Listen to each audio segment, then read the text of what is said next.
This is Let's Talk Business with your hosts, Marc Ebinger and Heather Boehme.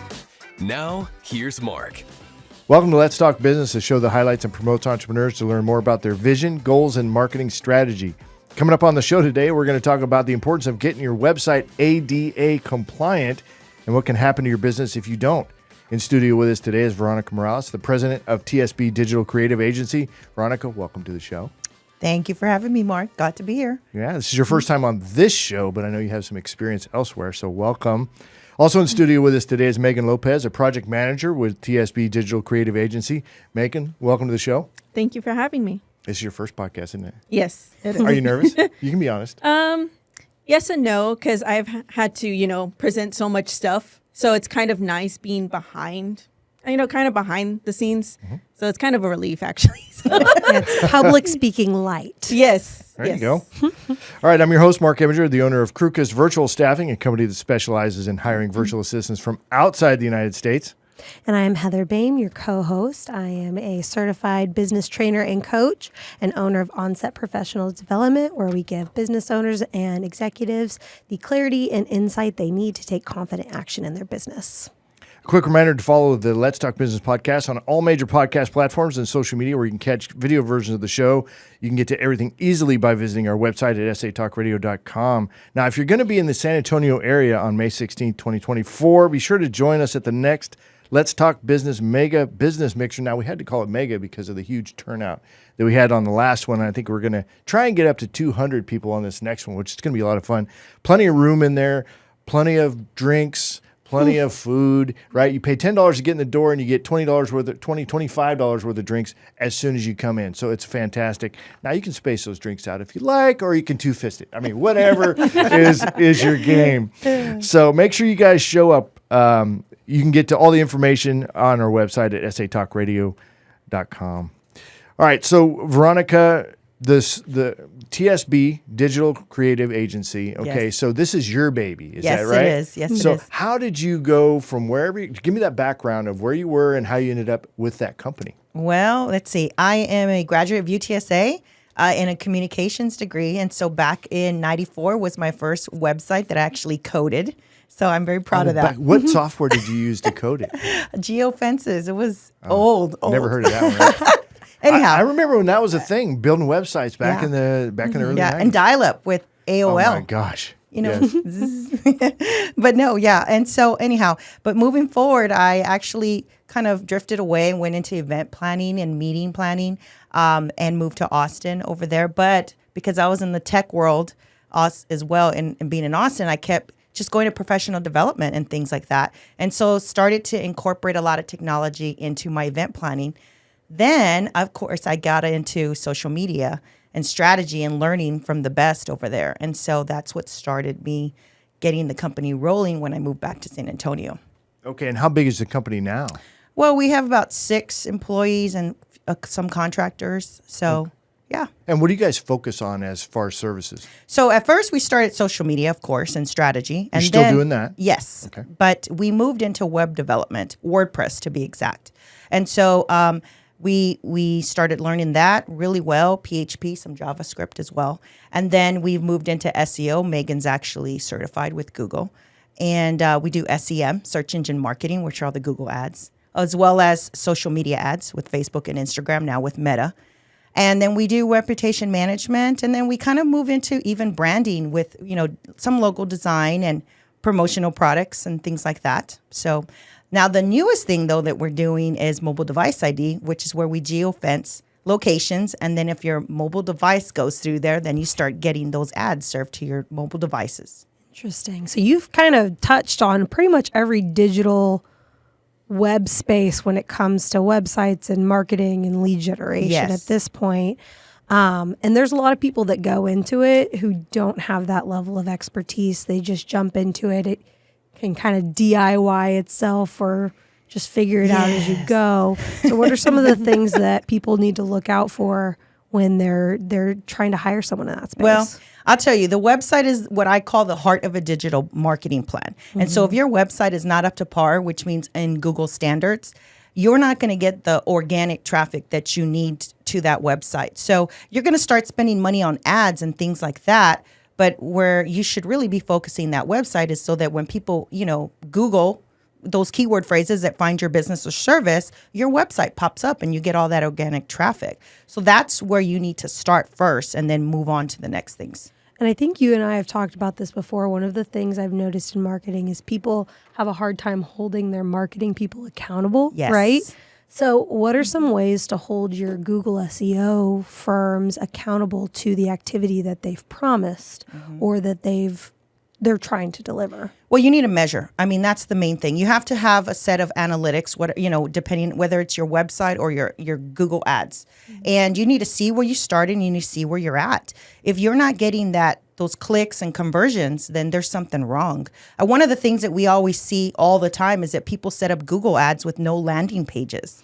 And how can you track that? You're just sending them to your homepage. Well, that's not good, because then when you're on that homepage, you get distracted. I mean, there's navigational bars, there's all kinds of things going on in your homepage. So if you're going to talk about a specific product or service, you need to have a landing page specific to that and nothing else, and a call to action on there. Okay.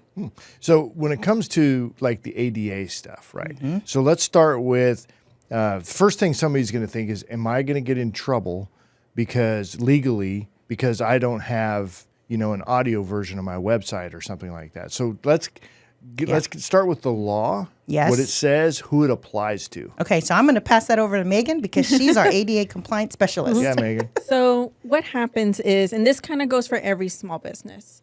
Back a couple years ago, there was a judge that ruled, hey, websites are public, right? So as a public space, they need to be accessible for anyone, right? And this also comes down to anybody that's, cognitive, ADHD, you name it, you need to be accomplished by it, right? What happens if you're not? You can get sued, okay? So if somebody goes to your website, let's just say, you're selling dog toys, right? Somebody goes to the website, they have, some kind of disability, let's just say blindness, and they use their keyboard, right? Instead of a mouse, they use their keyboard, and the screen reader tells them what they're going to. If it's not ADA compliant and they cannot use the website to make a purchase, you can sue them because, again, they're supposed to be public accommodations. And what happens is they usually get sued to about maybe even 10,000, right? Maybe even 20, depending on how big your website is. So that's always something we bring up to small businesses. No matter how small you are, no matter how big you are, your website needs to be compliant. How often do you run into people that are already aware of that compliance need when you bring it up? Not many at all. And this is even for the big guys, as well as the small guys. They're just not, educated enough about it until something happens and then they get in trouble for it. And then it's kind of at that point, it's too late. They need to either pay up and make their website accessible or make it accessible before that happens. And what is that process of making it ADA accessible actually look like? Is it something that's difficult to do? I wouldn't use the word difficult. I would say time consuming, right? And it's not okay, I did it, there, I'm done. It's going to be a marathon, right? It's not a sprint, it's going to be a marathon. You're always going to have to do testing, right? There are different screen readers, right? Different size phones. Every user has different settings on their phone. That all comes into play when you're trying to do ADA, right?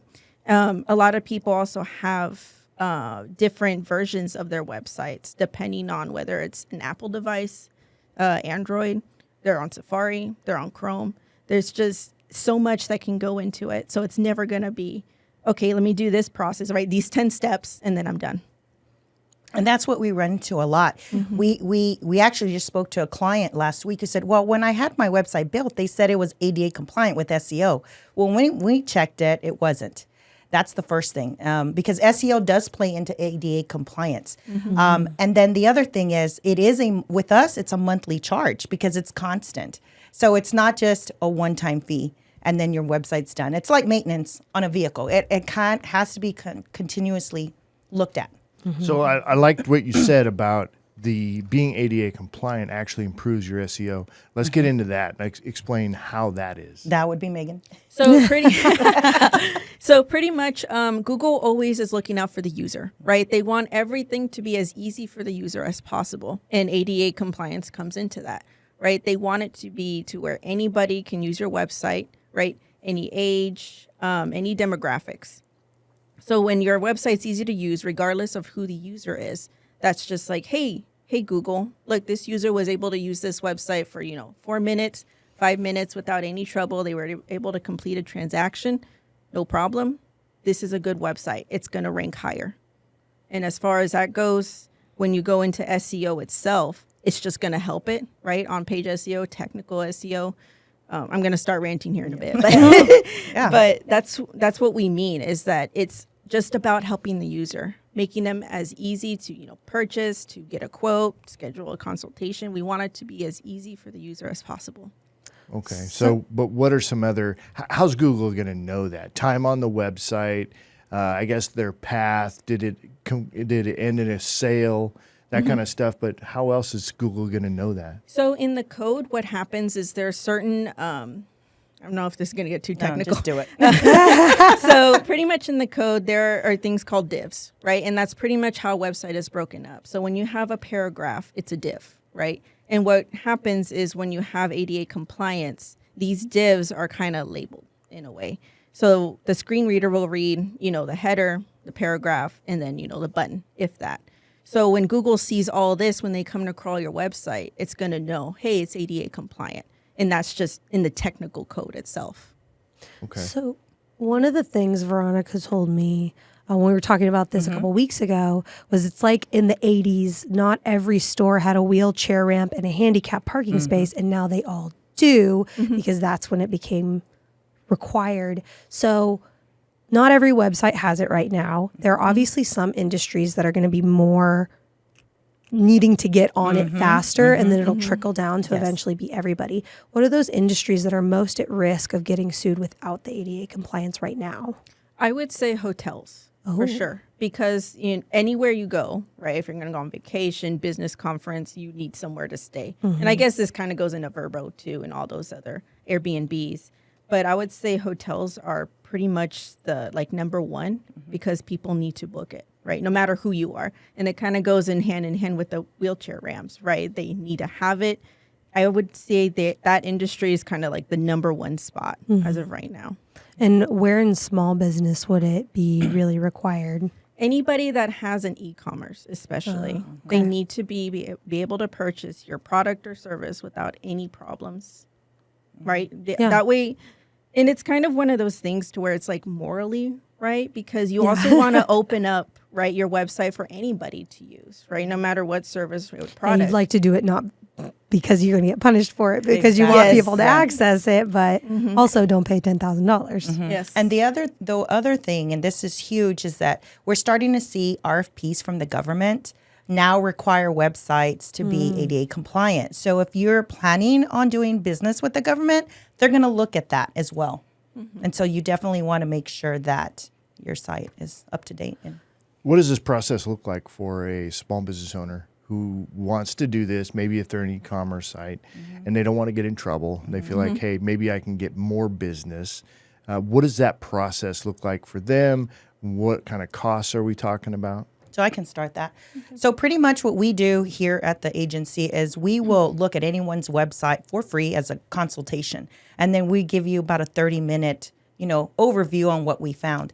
And typically they're not going to have ADA compliance. And so at that point, we will also look at the back end to an extent and see if you have your SEO. So we start with that. And then Megan usually gives those reports, right? And you have different conversations with people. I mean, yeah, it also depends on what their website is built on. There are many website builders, GoDaddy website builder. It's easy to use. Anybody can go in there, change a picture, update text, whatever it may be. But because of that, it becomes limited. So like I was saying about the divs, when Google comes to crawl the code, well, let me do that. That's one of the issues with these website builders. How much access do we have technical wise? So, and then as far as maintenance goes, what are we talking about fee-wise? It's usually about $195 a month with us to keep your website ADA compliant. Now, does that include any other stuff you guys are doing, or is that a completely separate fee just for ADA? Yeah, that would be a separate fee. So typically our web support is $300 a month, so that people can get an idea. That comes with 2 hours of changes and updates on photos and text. And then you also receive your monthly report to see how your website's doing. And if you want to jump on a call with our team, that will give you a 30-minute call. Yes, a 30-minute call. And then on top of that is the ADA compliance. Okay, and how much time does that take a month to do? Depends on what's going on. So we actually had someone from the city ask us that if what happens when you upload like PDFs and things like that for people that need a download, right? And that was also something that Megan... Yeah, so that would be kind of an additional part of it. So what happens, again, kind of like the website with PDFs, people need their screen readers to read it to them, right? And you pretty much have to tag it to where, okay, it needs to read the header first. It needs to say what this picture is. It needs to say, okay, what the description is. It needs to read it in a certain order. And if it doesn't have those tags, the screen reader is just going to read whatever it's going to read, right? Unless you tell it, hey, read this first, read this second, read this third, so on and so forth. And that's another big part of ADA compliance is a lot of people don't think about the PDFs themselves, right? So a lot of that has to be done manually with our team. Yeah. Yes. So it seems like this whole ADA compliance thing, it's one of those things came out a couple of years ago. And as a business owner, you looked at it and you're like, okay, this is something that we need to get on board with. And so I hear you pitch it over to Megan a lot. So can you talk about the process of noting that as a need and then getting it implemented with your team as a business owner? Because it seems like she has a lot of information that she just now knows, but you had to facilitate the training and the onboarding and getting her to that point. Yeah. So we are WordPressers. I mean, there is no doubt. I want to say in this city, we're the only ones that I know of, right, that have attended just about every single word camp nationally. I feel that education is huge. We're going to be attending South by Southwest Interactive next week. So my team, I set a budget aside to send my team all over the U.S. so that they are up to par with everything from Google to WordPress to social media strategies. And Megan was sent. We started actually with South by, right, a few years ago, getting ADA informed, I guess is a good way. And then last year when she went to Washington for the WordCamp, she really was thrown into the ADA compliance and learned so much. But it's all about the education. I mean, technology, as you know, it doesn't stop. Every day it's changing. And if we, as an agency, a digital marketing agency, we can't keep up, then how do we expect our clients to know? I mean, that's why we're here, and that's why we help them. I mean, that's what we do. And that's funny because I know that you had asked me before, why I started the company. And it's because I've worked for the big guys. I've seen what happens. And they just, it's not that small businesses get left behind, because they don't have the big budgets. And that's where I said, you know what, I need to do something here. I need to make sure that these small businesses are not getting, pardon my French, screwed over, because that's exactly what we keep seeing. We just saw it last week. And it bothers me because ethically that shouldn't be happening. You shouldn't be getting $10,000 from a small business and not having anything really happen, not seeing those numbers. And so that's why I started the company, and that's why we do what we do. Yeah, that's huge. Investing in the education and leveraging your people too, because I know a lot of business owners who be like, okay, well, if we're going to implement ADA, I need to learn everything there is to know about ADA in order to do that. And that doesn't seem like the route you took about it. No. And that's another thing, too. Thank you for bringing that up. We educate our clients. I sit with them, and that's why we have a filtering process. When you want to come work with us, I ask you to fill something out online, because to me, it's like, if you're going to take the time to answer my questions before I answer all of yours, then we want to work with you, And so we educate our clients. We bring them in. I try to bring them in as much as possible, or have conversations with them on the phone or a conference calls to keep educating them so that they're aware of what's going on. Cool. So what's, if somebody's looking to do ADA, what's that process look like when they're going to reach out to you guys? So they'll have to go to our website and they'll fill out the prospective client form, ask her maybe 10 questions. And then from there, we will pretty much look at them, and then Megan will take that in, right? And you do a review. Yeah, I pretty much do an evaluation on where they're at right now, right? To see, if they have ADA, if they have SEO, like everything. Usually people will come to us, for one service, and then that kind of turns into, hey, you don't have SEO. Your website isn't being found by Google. And it's just, all these other things. So that's what we go over them. We go over everything that I found with the client. And that's when the education part really does come in, because they need to see, right?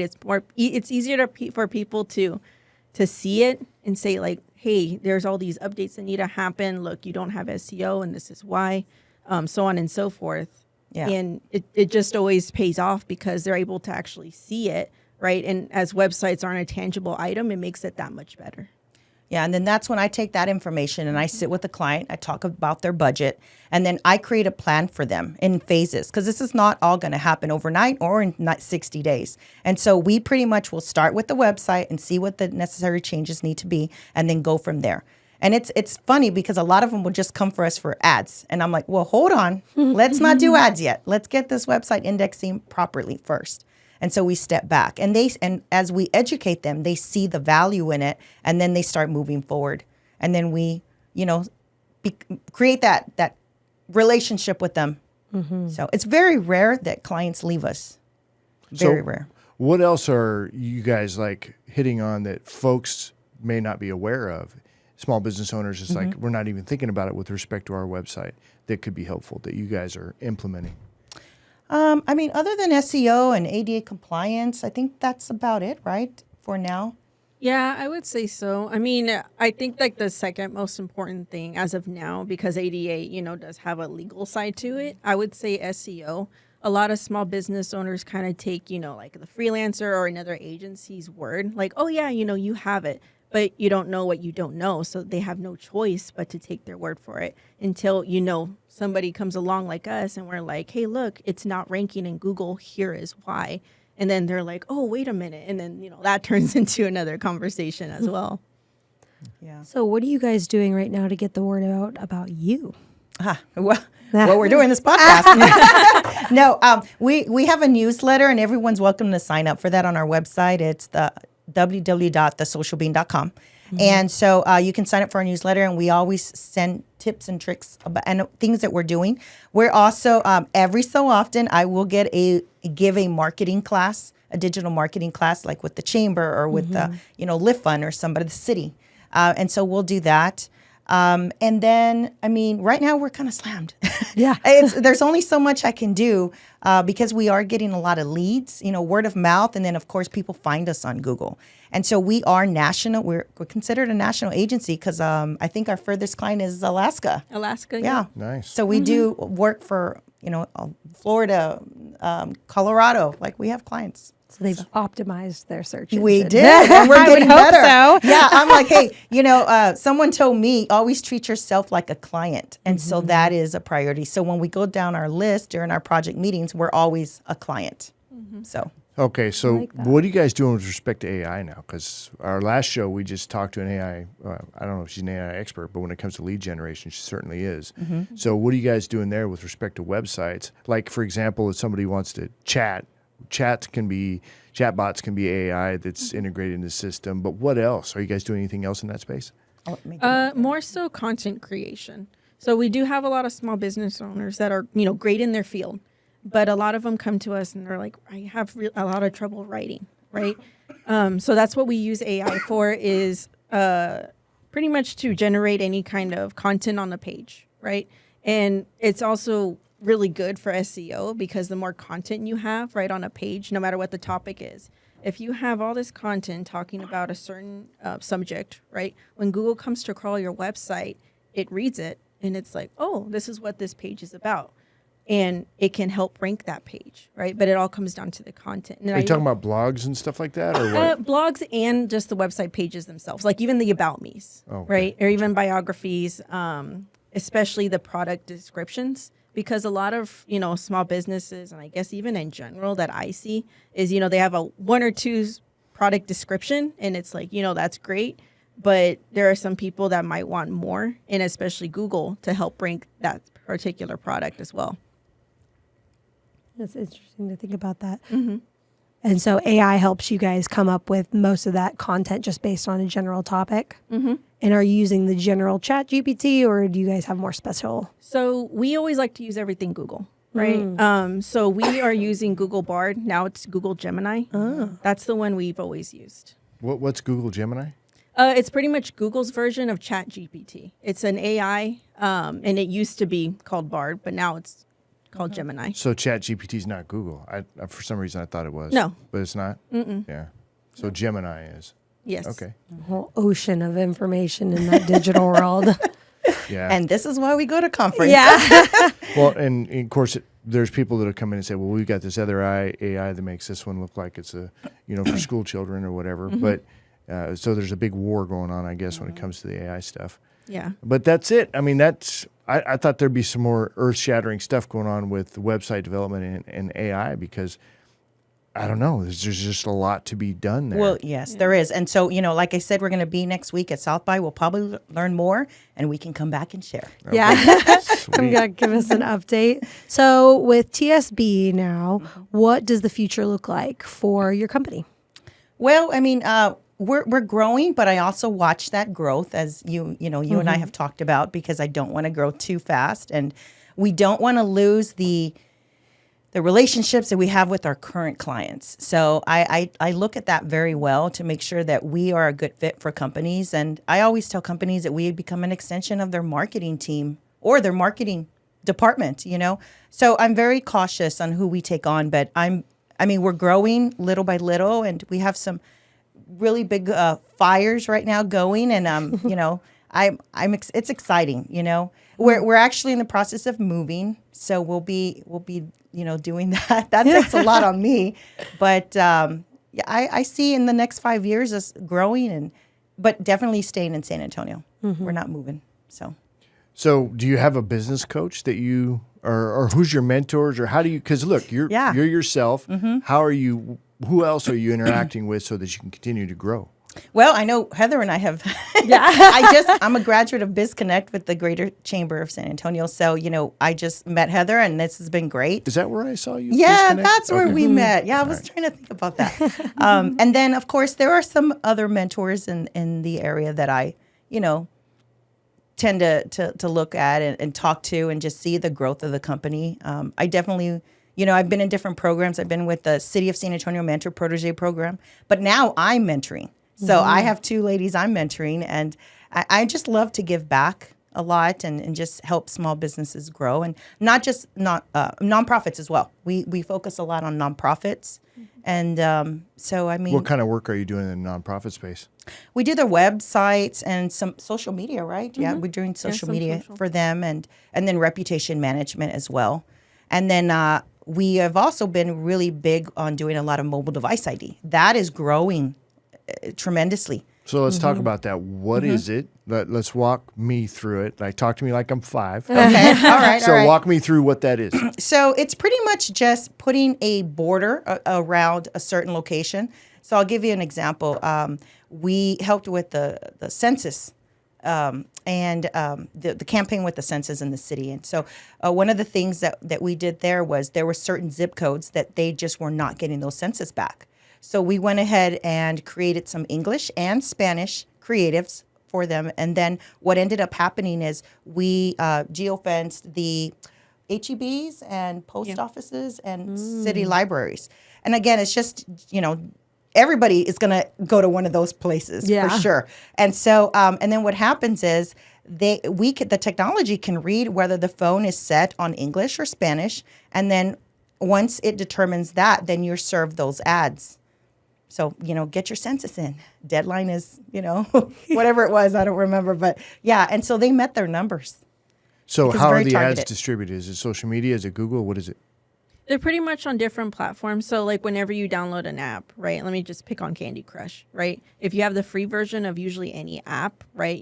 After a while you get those ad breaks, right? That's where it can come up on certain Google partners. It can. So even on even newspaper sites as well. Pretty much anywhere that you can place an ad, right? Whether it's app or web, it can go on. And so is this cost effective for small business, or is it really expensive? It is expensive. I mean, you need at least about $3,500 per month to start that. But I mean, is it worth it? Yes.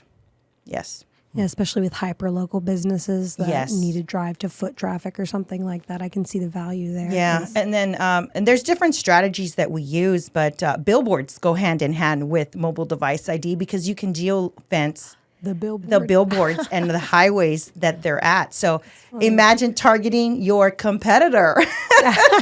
So it works, and I'm not going to say who, but there is a large attorney here that does that. Oh, wow. So there are the strategies behind So that. they're using their investment in the billboards to figure out where Yes. to target. Yes, because we can also see your drive to and from work, your habits.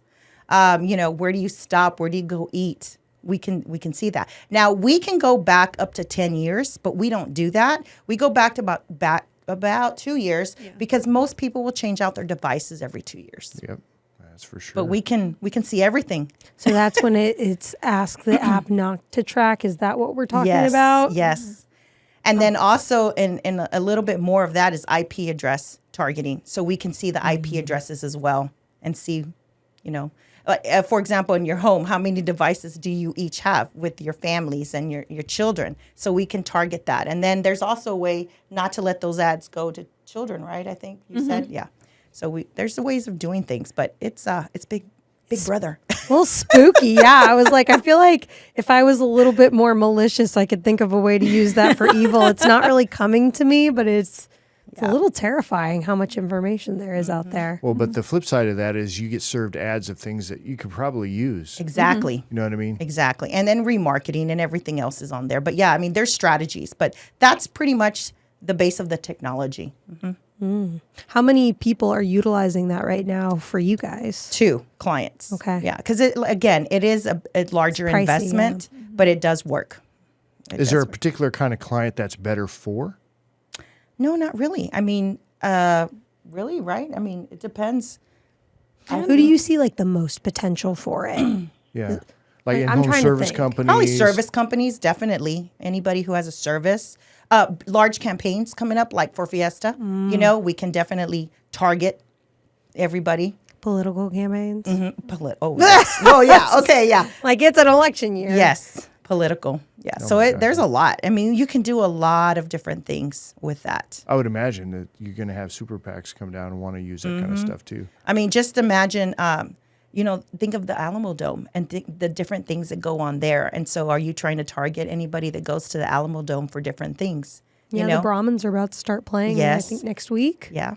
And Who is? The XFL team. Oh, okay, cool. yeah. And yet yesterday I was at the Home and Garden Show. So, I mean, there was so many service companies there. Well, somebody needs to jump on that. So are you, let's talk I think we got a couple minutes. Let's talk about how you're marketing your business. So are you guys in referral groups? How are you networking? How are you getting the word out there? I don't do too much right now. You're plenty busy. Yeah, we really are. I mean, I've done a lot of legwork before. I was going to all the chambers and all the events and networking, lunches, breakfasts, you name it.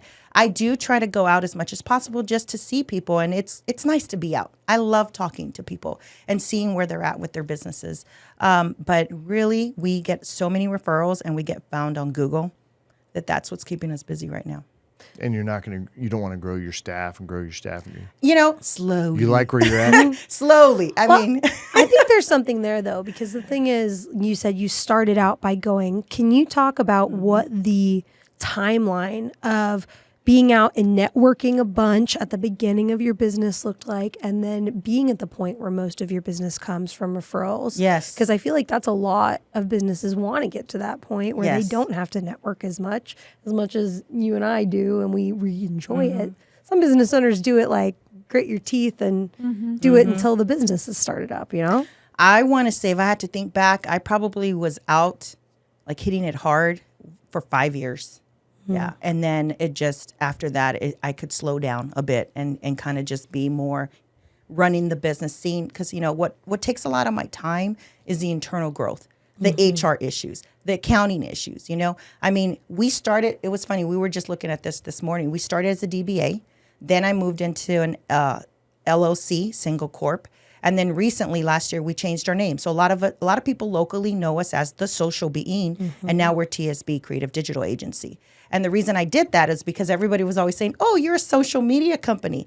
No, we're not. We do, web is actually our bread and butter. And so that's part of the reason why I changed the name. And for national, because I'm trying to brand us nationally like that. But yeah, I mean, I've gotten to actually slow down. I actually go on vacation now and I take days off. But I also had to set my boundaries because a lot of people have my mobile cell phone. If you have my mobile cell phone, you're in, Yeah. But I don't have my mobile cell phone on my business cards because I will get slammed and I get all kinds of questions all day and all night. Because before, when people thought social was like, oh, she's online all the time. No, I actually have a life. I stop. I put the phone away, But we're blessed right now. I am always looking for new business. Don't think I'm not. So anybody listening, yeah, hit us up. But, we just want to make sure we have the right clients and the right partners. So. Yeah, the right clients makes a huge difference, right? The wrong clients can really put a drain on what Yes. you're doing. Oh, yeah. All right, if folks want to get in touch with you, how do they do that? Well, they can go to our website, thesocialbeing.com is our website, or call our office. It's 210-901-8221. And then they can email us at info@thesocialbeing.com. Okay. Well, thanks a lot. Great job, everybody. What did you think for your first podcast? Oh, it was fun. Good. Well, you know your stuff over there, that's for sure.